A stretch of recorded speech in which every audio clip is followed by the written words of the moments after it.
নমস্কার বন্ধুরা, আমার আজকের রেসিপি পোস্ত ছড়া দিয়ে আলু ভাজা।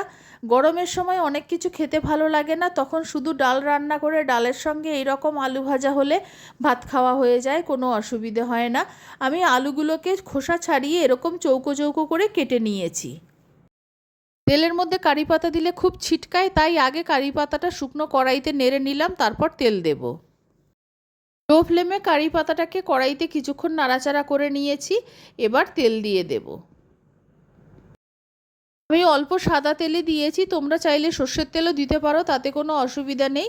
তেল দেওয়ার পর দুটো শুকনো লঙ্কা দিয়ে দিলাম। এবার শুকনো লঙ্কা আর কারি পাতা আরও কিছুক্ষণ ভেজে নিচ্ছি।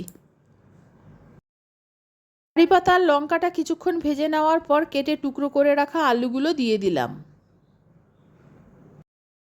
আলুগুলো কড়াইতে দিয়ে দেওয়ার পর 2 থেকে 3 মিনিট পর্যন্ত একটু হাই ফ্লেমে নাড়াচাড়া করে নিতে হবে। এই সময় না অনবরতই নাড়তে থাকতে হবে। এবার আন্দাজ মতো হলুদ দিয়ে দিলাম আর স্বাদ মতো নুন দিলাম। এবার মিডিয়াম ফ্লেমে আলুটা সেদ্ধ হওয়া পর্যন্ত ভাজতে হবে আর মাঝে মধ্যে নেড়ে দিতে হবে। আমি ঢাকনা দেব না। আলুটা প্রায় সেদ্ধ হয়ে এসেছে। এখন আমি 2 চামচ পোস্ত নিয়ে নিলাম হাতে। পোস্তটা আলুর ওপর ভালো মতো ছড়িয়ে দিলাম। পোস্তটা ছড়িয়ে দেওয়ার পর আরও 2-3 মিনিট মিডিয়াম ফ্লেমে ভেজে নিতে হবে। গরমের সময় এই রকম আলু ভাজা দিয়ে ডালের সঙ্গে ভাত খেতে তো খুবই ভালো লাগে। এরকম আলু ভাজা হলে আমার তো ভাত খেতে আর কিছু লাগে না।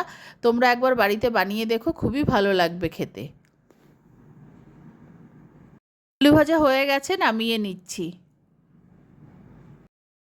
পোস্ত ছাড়া দিয়ে আলু ভাজা তৈরি হয়ে গেছে গরম গরম ডালের সঙ্গে খাওয়ার জন্য। আর যারা আমার পাশে রয়েছো তাদেরকে অনেক অনেক ধন্যবাদ ও ভালোবাসা জানাচ্ছি। আর যারা নতুন বন্ধু তাদের আমার পাশে থাকার জন্য অনুরোধ জানাচ্ছি।